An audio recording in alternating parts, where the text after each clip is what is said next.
Olá, eu sou Viviane Cesarino e este é o Memórias do Poder Legislativo. Uma assembleia não é feita só por deputados, não. Quando uma lei importante para os moradores do estado é aprovada aqui no plenário, é preciso lembrar que toda uma estrutura de servidores públicos está por trás, nos bastidores de cada uma destas conquistas. Estes funcionários estão reunidos numa associação que se chama AFALESP. Primeiro, ela tinha uma função recreativa e, com o tempo, passou a ser uma instituição representativa, que fez, inclusive, o papel de sindicato quando este direito ainda era proibido. Para saber mais sobre estas responsabilidades, nós vamos entrevistar a ex-presidente da AFALESP, Rita Amadil de Brito Andrade Ferraro. Rita, muito obrigada pela sua presença aqui no Memórias. Eu é que agradeço, É um Viviane. prazer te entrevistar. É um prazer e uma honra para nós estarmos aqui. Inclusive, quero agradecer o presidente Tonico Ramos, que é o presidente da associação. Tive também o prazer de trabalhar com ele quando ele era presidente da Assembleia e que pegou para ajudar nesta empreitada o deputado Tom Cafalsetti, que é um historiador conhecido e que a gente sabe das suas qualidades desde a época em que ele foi deputado aqui. O Tonico e o Tonka são os idealizadores desse nosso projeto de memórias e são os mentores de todas as entrevistas. É, muito interessante. Eu vou querer assistir todos depois. Deve ser muito interessante. E é mesmo, viu? Bom, eu estava pesquisando no site da AFALESP para a gente poder ter essa conversa e uma frase me chamou um pouco a atenção. Na verdade, me chamou muito a atenção, que é a AFALESP, aí explica a Associação dos Funcionários da LESP, e embaixo tem Gestão Democrática. O que vocês querem dizer com isso? O que essa instituição tem de tão importante? Bom, a AFALESP é a Associação dos Funcionários da Assembleia Legislativa. Ela tem 68 anos, foi criada em 9 de julho de 47 e ela congrega os funcionários. É um lugar que se você for lá durante o dia, ela tem bastante movimento, passam cerca de 300 pessoas por dia dentro da associação. O espaço não é muito grande, é um espaço relativamente pequeno, mas muito acolhedor e que atua em diversas áreas. Nós temos plano de saúde, nós temos alguns convênios, parcerias com lojas que vendem com descontos e parcerados para funcionários, nós temos colônia de férias, nós temos um auxílio funeral que ajuda as famílias quando o funcionário falece, nós temos um serviço que ajuda o cônjuge do funcionário a conseguir a sua pensão junto ao SPPrev. Então, nós temos uma série de serviços aos quais os funcionários recorrem diariamente. Hoje, a AFALESP representa qual universo de funcionários? Qual que é o tamanho Nós disso? temos aproximadamente 3 mil funcionários, 3 mil associados. 3 mil associados. E nós atuamos em diversos campos, inclusive, como você já falou, no campo sindical. Trabalhamos junto com o sindicato, com o Sindalesp, que hoje tem a Desirê, o Joalve à frente, e o Filemon, e atuamos nessa área de conquistas, de reivindicações salariais. Porque a AFALESP, ela, antes de ter o sindicato, antes da Constituição 88, 89, não podia ter sindicato funcionário público. Então, era a AFALESP que fazia esse trabalho reivindicatório de salários e de benefícios para os funcionários. Nós temos uma associação que tem diretor cultural, diretor de imprensa, diretor de aposentados, tem uma executiva, que eu sou a secretária, tem o Jean dos Santos, que é o presidente, e o José Carlos Gonçalves, que é o tesoureiro, e que o José Carlos também já foi presidente. Nós estamos numa diretoria que está há 12 anos na associação, e acho que o nosso trabalho tem sido reconhecido, por isso que estamos lá durante esse tempo. E é uma diretoria que conhece a história da instituição, que é uma história de muitos anos e que começou tímida, né? Começou como Grêmio. Começou como Grêmio. Agora ela está bem maior, nós temos eu acho que são 35 pessoas na diretoria e representamos 3 mil funcionários, né? Isso tem um peso enorme. Isso tem um peso enorme na hora que você senta numa mesa de negociações junto com a presidência ou com a mesa e vai discutir a próxima campanha salarial. Todo mês de fevereiro a gente começa uma campanha salarial junto com o sindicato, que na verdade é o órgão que tem a prerrogativa legal de representar os funcionários, mas como a AFALESP tem 68 anos, e já estava nessa engrenagem há muito tempo, nós continuamos como parceiros lutando juntos. Teve uma época na década de 70 que ela foi proibida de exercer as atividades, é isso? Não, a associação não. Os sindicatos é que não existiam. Os sindicatos é que não existiam. A associação ela esteve sempre trabalhando em algumas mas não teve épocas. As atividades suspensas, não teve. Mas elas estavam mais restritas à parte recreativa, de congregação, de festas, de eventos. Nós costumamos fazer eventos anuais, algumas festas, e que são para os funcionários da casa. Nós fazemos uma festa grande de Dia das Mães, fazemos uma festa junina, festa do Dia dos Pais, Dia do Funcionário Público, festa de Natal, comemoramos o Dia Internacional da Mulher, temos um chá tradicional para os aposentados que mantém o funcionário na casa depois que ele se aposenta, né? Porque funcionário público, ele é servidor público por toda a vida. Por isso, quando ele se aposenta, ele é um servidor inativo. Quando ele está inativo, ele está na aposentadoria. Ele continua sendo servidor, porque ele entrou por concurso público, né? E então ele continua vindo à Assembleia mesmo depois de aposentado e continua participando com as ações da associação. E temos esse chá que juntamos cerca de 200, 250 pessoas no final do ano e que revemos pessoas, temos associados com 90, 95, 98 anos. O ano passado perdemos um associado com 104 Poxa. anos e que inclusive eu tive a honra de tê-lo votando em mim há uns anos atrás, né? Então são coisas muito gratificantes que a gente tem na associação. Mas por que é importante que, por exemplo, esse aposentado não perca o laço com a Assembleia? Bom, ele viveu 40 anos aqui, 35 anos, e a Assembleia, por algum motivo, ela é uma casa que deixa você ligada a ela. Você vive muito intensamente aqui dentro, especialmente dentro do plenário. Eu penso que é diferente, eu já trabalhei um pouquinho em área privada, mas aqui você, pelo fato dele ser funcionário público, ele fica 30 anos aqui, não tem uma rotatividade tão grande quanto aos funcionários efetivos. Os funcionários de gabinete, eles saem quando o deputado sai, mas o funcionário efetivo, ele fica aqui. Então você convive com pessoas durante 30 anos, até você se aposentar, se você entrou logo no começo da carreira, né?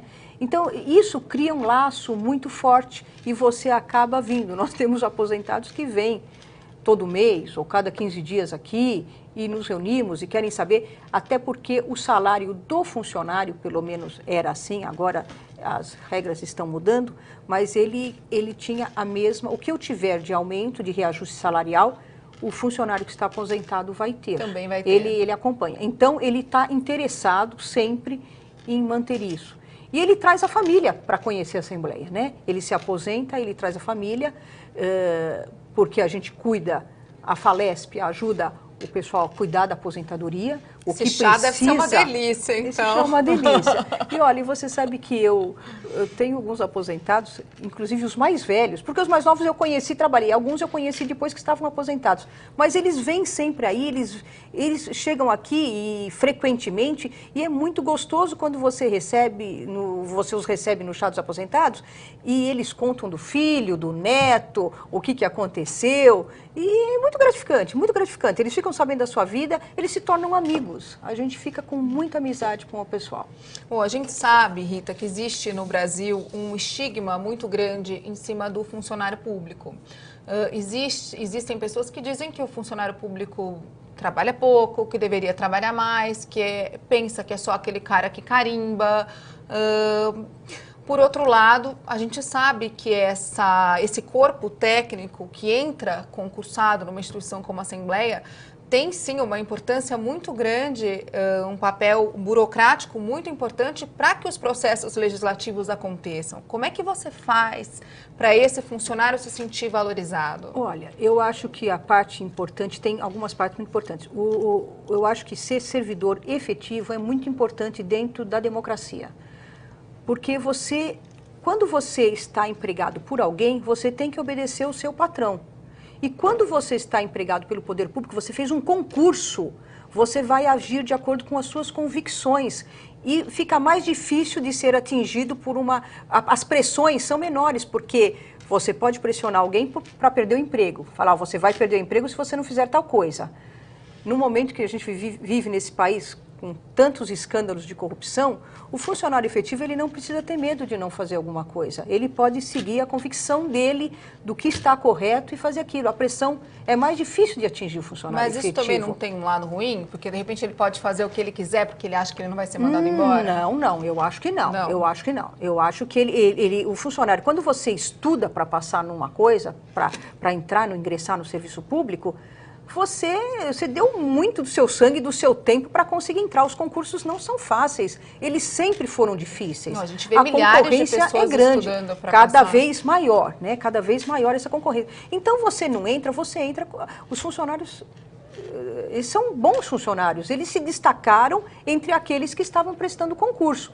E essas pessoas são mais difíceis de serem manipuladas, vamos assim dizer, quando você tem mais cultura, mais conhecimento, é mais difícil de você ter uma manipulação, né? Então eu acho que isso é importante para a democracia, eu acho que isso dentro da Assembleia Legislativa, ainda mais que aqui você muda o deputado, e a cada 4 anos você muda uma gama muito grande de funcionários, é muito importante que você tenha uma estrutura fixa que possa dar andamento à parte burocrática normal da Assembleia Legislativa, aos projetos, aos trâmites de projetos, alguém que saiba como isso funciona. Independente de partido. Independente de partido e independente de quem chegue aqui e que venha com funcionários de sua confiança, o que é perfeitamente normal. Eu acho que o deputado tem que ter o funcionário de confiança dele. Ele vai trabalhar com a base dele e ele precisa ter funcionários de confiança dele, mas ele precisa ter uma estrutura fixa da Assembleia que conheça o andamento burocrático aqui dentro para que o gabinete dele também consiga andar normalmente. Tanto a parte das comissões, a parte da taquigrafia, a parte do cerimonial, essa parte toda é muito importante, além da parte de RH, que cuida de todos os funcionários também, né? É preciso diferenciar, eu ia te perguntar agora, é preciso diferenciar, por exemplo, como é que vocês fazem para diferenciar? Você me disse que vocês sentam para pedir aumento, os dissídios, enfim, os reajustes salariais que vocês reivindicam, né, por meio da Falesp. Como é que faz para, de repente, essa negociação não ter uma interferência política, de repente? Não, Afinal, essa é uma casa política. Eu acho que essa negociação, ela tem uma interferência política. Dentro de uma casa política é difícil você trabalhar sem política, não dá. Inerente. É inerente. E tanto que alguns outros servidores não conseguem sentar, o pessoal do executivo dificilmente senta com o governador para negociar, porque não tem essa parte tão próxima como nós temos aqui. Aqui nós temos o presidente aqui dentro, próximo da gente. A gente encontra com ele no corredor, encontra com ele no café, encontra com ele no restaurante. Então, é claro que essa parte política fica mais fácil para nós, servidores do Legislativo. Mas tem uma outra coisa também. Eu comecei a entrar nessa parte de associação há muitos anos. Eu trabalhava na taquigrafia quando os salários daqui estavam muito ruins, estavam muito baixos. E não só eu, como um grupo de funcionários também pensava assim, e foi aí que criou-se, que a gente começou a se unir, a associação já existia, mas a gente fortaleceu essa parte de luta. Quando eu trabalhava na taquigrafia, eu acredito que na década de 80, deve ter sido 85, entre 85 e 88, eu fiz um trabalho pessoal, eu não era de associação nenhuma, mas, como eu te disse, os salários estavam muito ruins aqui na casa. E eu fiz um levantamento com as assembleias todas do Brasil. Naquela época, o levantamento não é como hoje, que você entra na internet e tem tudo pronto. Não, era por telefone. Os salários estão ali à disposição. Não tinha informatização, não tinha essa lei de transparência e não tinha essa facilidade de você falar. Tinha que ser por telefone. Você ligava para uma assembleia, tentava falar com alguém que tivesse disposto a te ajudar em alguma coisa para levantar os dados. E aqui na Assembleia sempre se trabalhou muito. A Assembleia de São Paulo trabalha muito. Naquela época, eu levantei uns dados, e eu levantei os dados de horas trabalhadas mensais em cada Assembleia, de sessões, né? Não da parte administrativa, da parte das sessões plenárias. E a Assembleia de São Paulo era a segunda, depois do Congresso Nacional. Era a Assembleia do Brasil que mais horas trabalhadas tinha por mês, com horas extras, com sessões solenes, com sessões extraordinárias. E era uma coisa assim, gritante a mais das outras assembleias. E eu também levantei o salário dos funcionários, naquela época eu estava na taquigrafia, e eu levantei o salário especialmente dos taquígrafos e também o subsídio dos deputados. E a Assembleia de São Paulo, numa relação do Brasil todo, ela, entre o salário mais baixo e mais alto, ela era a quarta ou quinta de salário mais baixo, tanto para os funcionários quanto para os deputados. A que mais trabalhava Era e a quinta que... E aqui, a quarta ou quinta que menos ganhava. Que menos ganhava, com pior salário. E com o pior salário. Então, isso daí fez com que a gente conseguisse chegar à mesa, ao presidente e apoio de vários deputados, porque hoje o subsídio de deputado é igual para todo o Brasil, todo deputado estadual tem igual, mas naquela época não era. E conseguimos sensibilizar os parlamentares e uma luta que acabou dando alguns frutos. E hoje temos uma reestruturação, hoje temos uma estrutura diferente na casa. Mas na época conseguimos algumas vantagens. Certo, vou chamar então um rápido intervalo. Vamos conversar no próximo bloco sobre essa questão do trabalho no plenário, para a gente contar um pouquinho para as pessoas como é que funciona? Vamos, com certeza. Será um prazer. Então vamos lá, daqui a pouquinho a gente volta com mais memórias. Não sai daí, até já.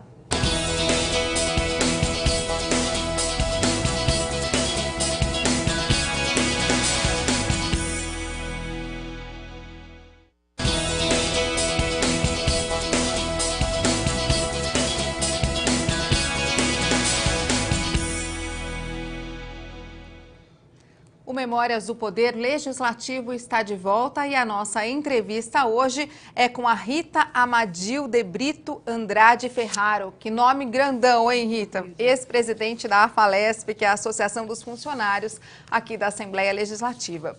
Antes da gente falar um pouquinho da função que você ocupou por tantos anos lá no plenário, explicar como é que ela funciona mesmo, eu queria fazer uma pergunta ainda relacionada ao primeiro bloco, quando a gente estava discutindo essa questão salarial. Você acha, como servidora, que essa questão da remuneração, ela impacta diretamente na produtividade do servidor público? Eu acho que impacta diretamente, não só do servidor público, como de todo funcionário, né? De todo funcionalismo. De todo funcionalismo, não, de qualquer trabalhador. Fundamentalmente... Concursado ou não? Concursado ou não. A vida dele vai ser baseada no que ele tem de poder aquisitivo. Quando você melhora o poder aquisitivo, você melhora o nível do funcionário, você melhora o nível de cultura dele. Eu sempre falo que os professores têm que ter um salário bom, ele precisa ter acesso a uma revista, a poder comprar um jornal, a poder viajar para conhecer como as coisas são fora. Se ele não pode fazer isso, como ele tem um conhecimento, ele não tem esse conhecimento em loco, é muito mais difícil. Para passar para o aluno. Eu acho que o salário é fundamental em qualquer área, seja na saúde, seja dentro do Poder Legislativo, né? O próprio deputado, o funcionário que ele tem um funcionário qualificado à medida do salário que ele paga. Quanto menos o salário for, menor o funcionário vai ser qualificado e menos estudo vai ter, menos instrução e vai servir o melhor. Eu digo assim, se eu tiver que trabalhar com uma pessoa na minha casa, que seja da minha confiança, que faça serviço bom na minha casa, eu vou pagar um salário condizente com isso. Se eu pagar o mínimo do mínimo exigido, eu não vou ter essa pessoa qualificada do jeito que eu quero. E eu acho que isso em todas as áreas, inclusive dentro do Poder Legislativo, sem dúvida alguma. E isso era uma coisa que você sentia na associação, quando iam te perguntar, poxa, e o aumento, e como é que está a negociação, assim, quando dava certo? Isso é assim, né? Quando dá certo a negociação e... Não, o pessoal... Porque tem o lado da cobrança também. Tem direto. Desde o começo do ano, o pessoal já começa a perguntar. Nós estamos em janeiro, mês de janeiro de todo ano. O reajuste é em março, é a partir de 1º de março. Aliás, foi uma das primeiras assembleias que conseguiu data base, uma data específica para reajuste, foi a da Assembleia de São Paulo, graças às entidades, à AFALESP e ao Sindalesp. E quando é em janeiro, o pessoal já liga para cumprimentar pelo ano novo, desejar tudo de bom e perguntar, e aí, as negociações? Não esquece. Já estão começando? Vocês já estão falando com o presidente? Já estão falando com a mesa? Logo no começo. E aí, conforme nós vamos tendo reuniões com a mesa, o pessoal fica direto indo lá e perguntando, querendo, sabendo como que tá, o que está indo, o que o presidente está falando, qual é a atuação. Os presidentes, cada um é diferente do outro, né? Você, a cada 2 anos, trabalha e discute, negocia com outro presidente, com outra mesa. Uns são mais totalmente durões. Diferentes. Uns são mais durões, outros são mais fáceis. Uns recebem de uma forma melhor, outro pior, e assim vai. Mas a gente tem que se adaptar e negociar com quem estiver lá, né? E vocês tiveram mais sucesso ou mais nãos ao longo desses anos? Eu acho que os últimos 2 anos foram difíceis para nós aqui na casa, né? Os últimos 2 anos foram difíceis, mas tivemos alguns deputados que fizeram grandes coisas e que foram, mesmo que a gente tenha tido que às vezes, ser um pouco mais duro numa negociação, mas tivemos o deputado Vaz de Lima, tivemos uma negociação, ele foi muito aberto para a negociação. O Barros Munhoz é um deputado difícil, as pessoas sabem que ele é mais durão, mas também recebia as entidades e o funcionalismo com muito respeito, foi muito bom negociar com ele. Tivemos o deputado Trípoli, o Trípoli teve épocas em que paramos o plenário, fizemos uma movimentação forte, mas ele respondeu às negociações. Então, assim, tivemos vários deputados, tivemos o deputado Tonico Ramos, que também foi presidente, também negociamos com ele.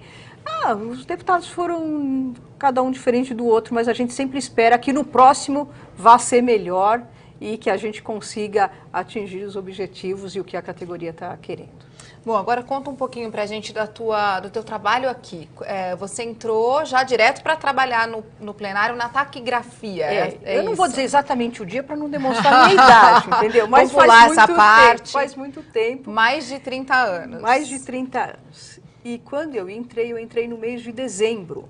Fiz um concurso, eu estudei taquigrafia no secretariado, e a minha professora de taquigrafia, que chamava Julieta dos Santos, ela achava que eu era uma boa aluna, eu era uma boa aluna em taquigrafia, e depois que eu me formei, depois que eu saí tudo, ela falou que o desejo dela, que o sonho da vida dela era ter uma aluna que fosse taquígrafa na Assembleia Legislativa. E eu nem sabia que existia taquígrafo na Assembleia Legislativa. Como não realizar um sonho desses? E aí ela me falou que tinha o concurso e me deu alguma informação, e foi aí que eu vim para conhecer o Poder Legislativo, que eu nem imaginava que tinha de taquigrafia aqui.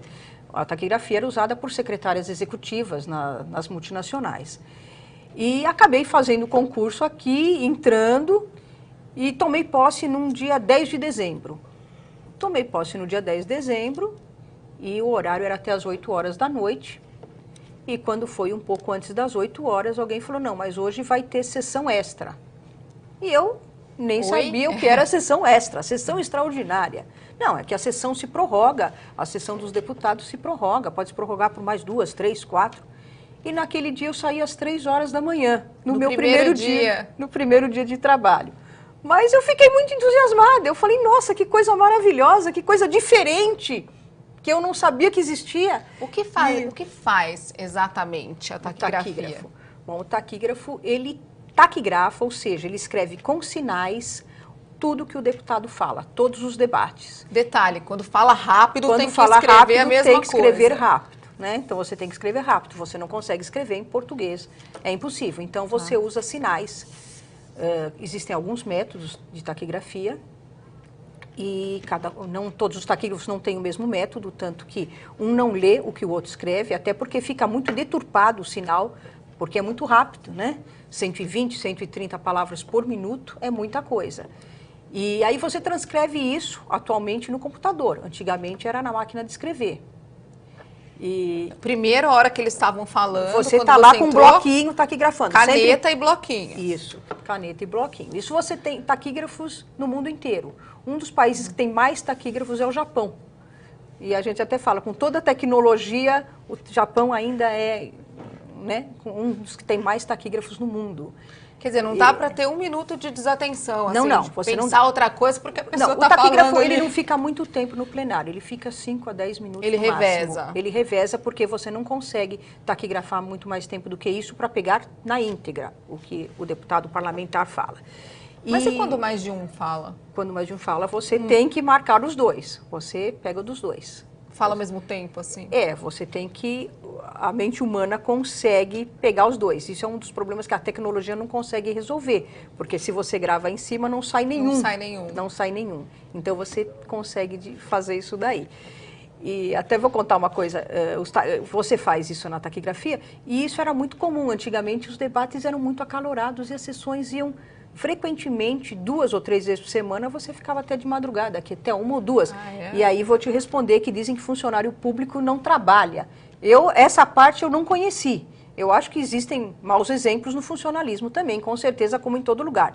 Mas você trabalhava demais. Mas trabalhava demais. Quando falam isso, por exemplo? Me incomoda muito, eu fico muito brava, porque eu falo, eu sou funcionária pública e eu nunca trabalhei pouco. Me respeito. Eu sempre trabalhei muito. Eu já estudei muito para entrar.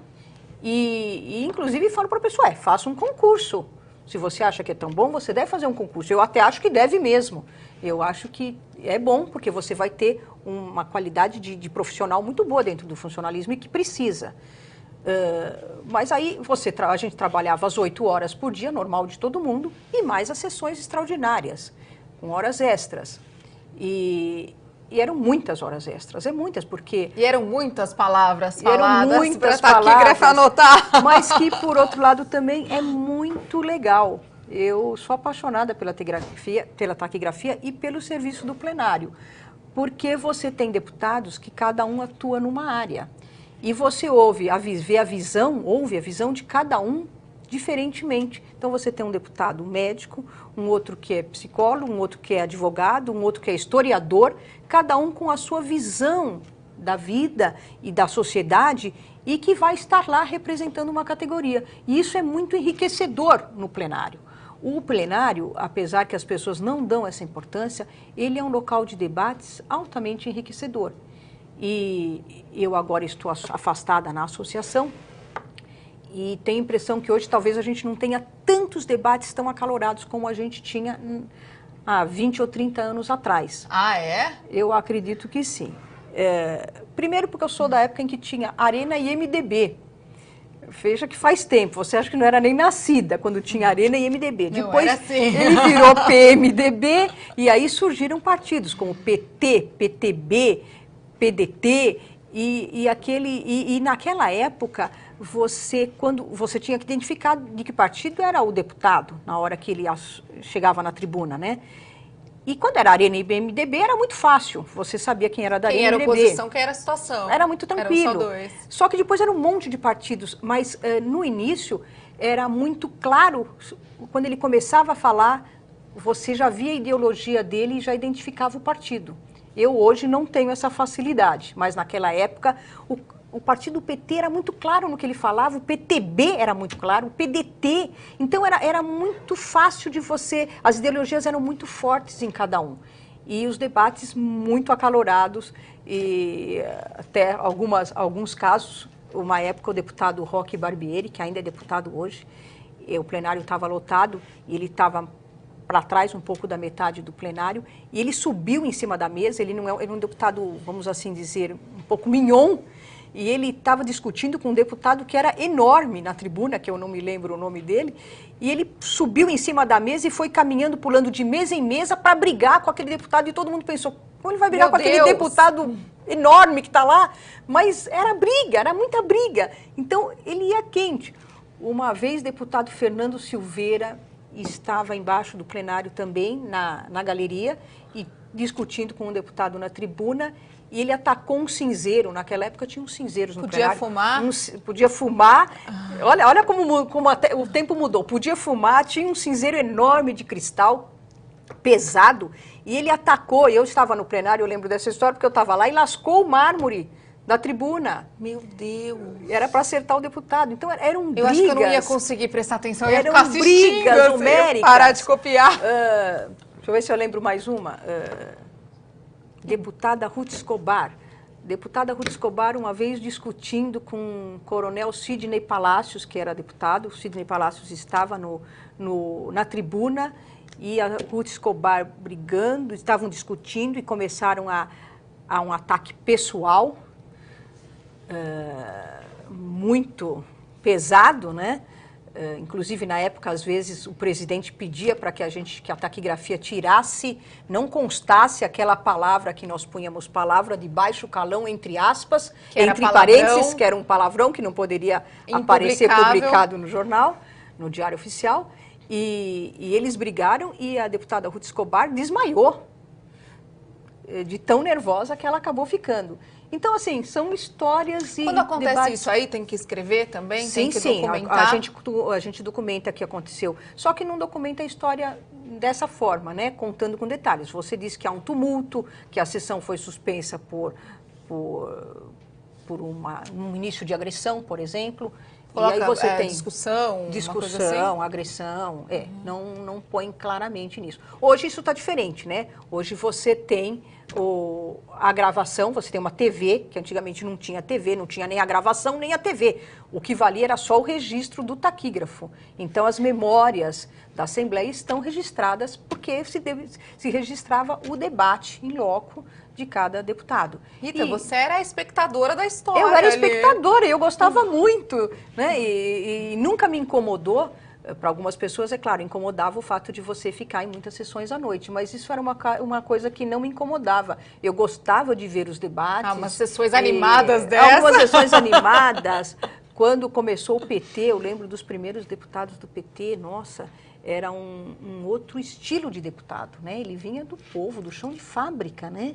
Então tinha um José Cicotti, uma Clara Ante, uma Luísa Erundina, que eram pessoas que não estavam afeitas ao parlamento, né? Elas vieram de um outro nível, de uma outra categoria da sociedade. E que, representadas aqui. E que foi um momento muito rico política e historicamente, eu acho que dentro do nosso país. E pessoas com ideais, né? Com grandes ideais, com grandes expectativas. E nós tínhamos passado por uma ditadura militar também, né? Então, o período pós-ditadura foi muito importante, né? Essa transição que a gente tem que preservar.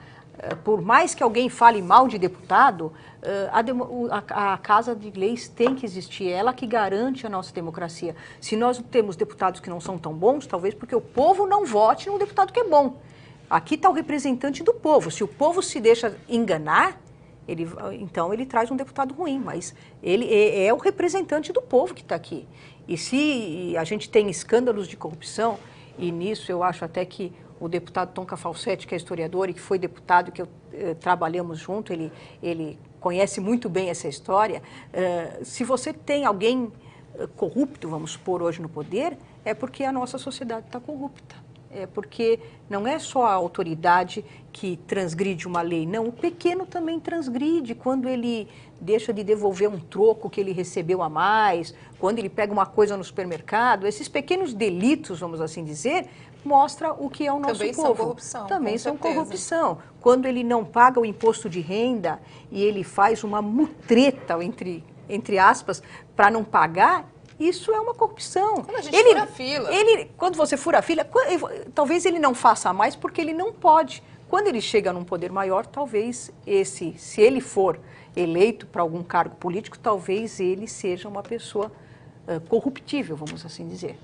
Agora, Rita, você teve algum episódio de censura? Você falou dessa época da ditadura, mas eu digo uma censura aqui dentro, dizer eu não quero que a taquigrafia registre isso. Não, às vezes alguma... Não estou falando de tirar uma palavra ou outra, não tinha uma censura. Discurso, de repente. Não tinha uma censura, não tivemos censura, pelo menos nunca existiu. Antes de mim eu não sei, mas eu acredito que não. Alguma coisa, alguma palavra que aconteça, o presidente realmente tinha ordem, mas era porque ela é publicada no Diário Oficial, né? E às vezes você tem um representante do povo que quando ele fala algumas coisas que você tem que dar uma acertadinha.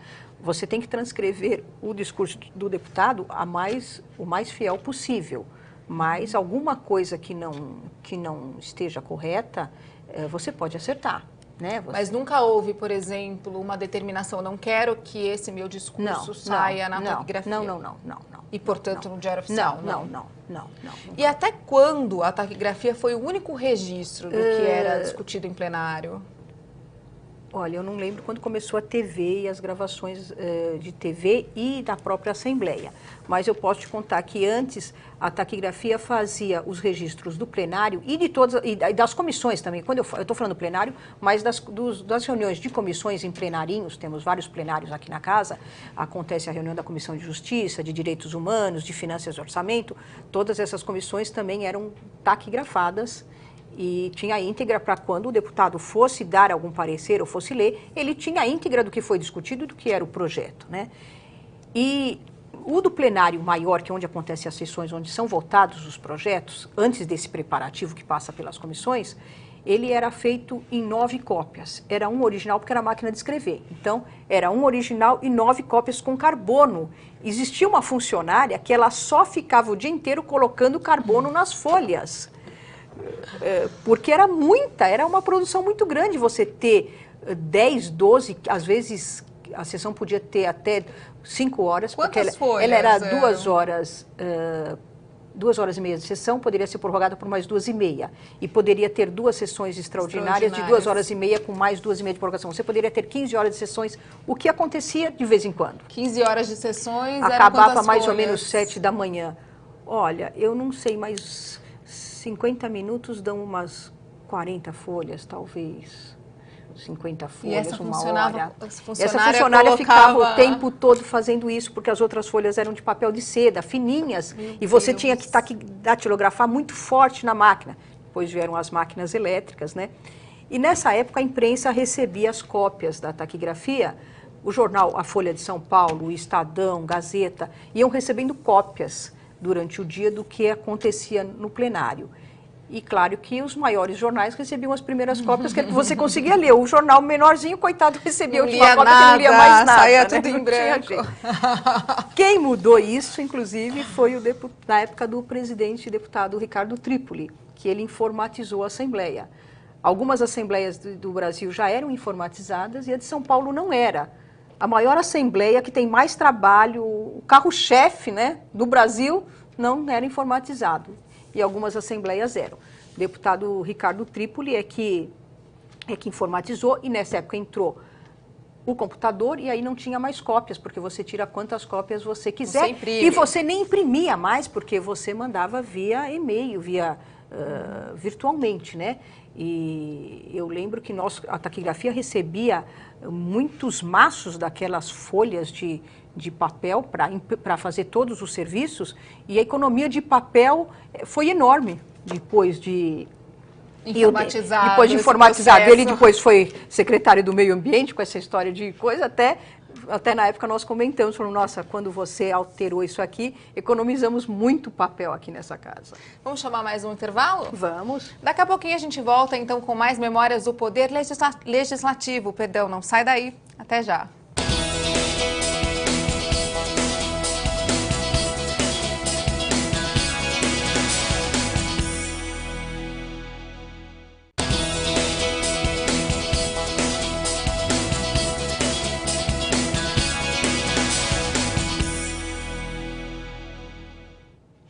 A gente continua conversando com a ex-presidente da Associação dos Funcionários da Alesp, Rita Amadil de Brito Andrade Ferraro. É uma pessoa que não foi deputada, mas conhece tudo de processo legislativo, trabalhou muito tempo no plenário, está contando para a gente toda essa experiência. Uma coisa que eu fiquei curiosa para entender é que, por exemplo, na época da Constituinte, onde vinha um monte de gente acompanhar a sessão para pressionar mesmo, para que as leis ali entrassem no texto final, o que essas pessoas falavam também entrava na taquigrafia? Ou só o que o deputado... Não. Tudo que era conversado. Tudo que é conversado em microfone, porque quando você tem uma conversa paralela, essa conversa não é registrada. Por exemplo, vocês começam a gritar ali, daquele espaço que as pessoas ficam... Se alguém começar a gritar, você não vai registrar. Agora, se algum parlamentar responder, aí você vai ter que registrar, porque senão não vai ter sentido o texto. Então, você tem que pegar o que a pessoa falou e se ele responder. Geralmente não responde, porque tem que ser, senão aquilo não vira uma bagunça, tem que ser minimamente organizado.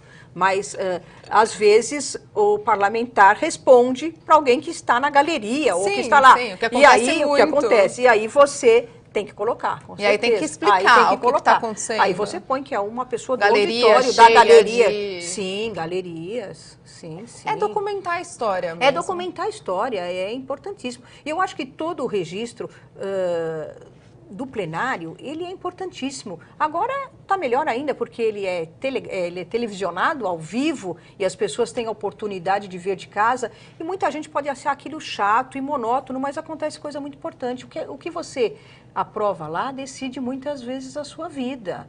Sim, o que a gente falou aqui na abertura, né, do programa, altera a vida do morador de uma tal forma... Ele não sabe que altera, mas as leis do orçamento, por exemplo, que são votadas no fim do ano, que a Assembleia só fecha quando é votado o orçamento para o ano seguinte. É por isso que quando eu entrei, eu ficava até de madrugada, porque enquanto não se vota o orçamento que vai ser do Estado, da Assembleia ano que vem, você não tem, você não fecha a Assembleia, continuam os trabalhos.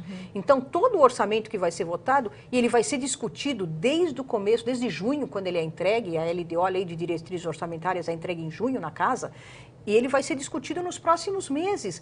E isso é importante, porque a quantidade de dinheiro, de verba que vai para a saúde, é o que vai ser aprovado aqui. É o que está definido e ali. é o que vai acabar te dando uma saúde melhor ou pior lá na ponta para quem for ser atendido no posto de saúde ou num hospital público. Não, e as despesas também são fixadas todas ali. São fixadas. O que você vai ter de pesquisa, a verba de pesquisa, o que vai ser destinado à pesquisa, é o que vai determinar o que vai ser melhor para você depois no Estado. Então, apesar de parecer que não é importante, é importantíssimo. A democracia...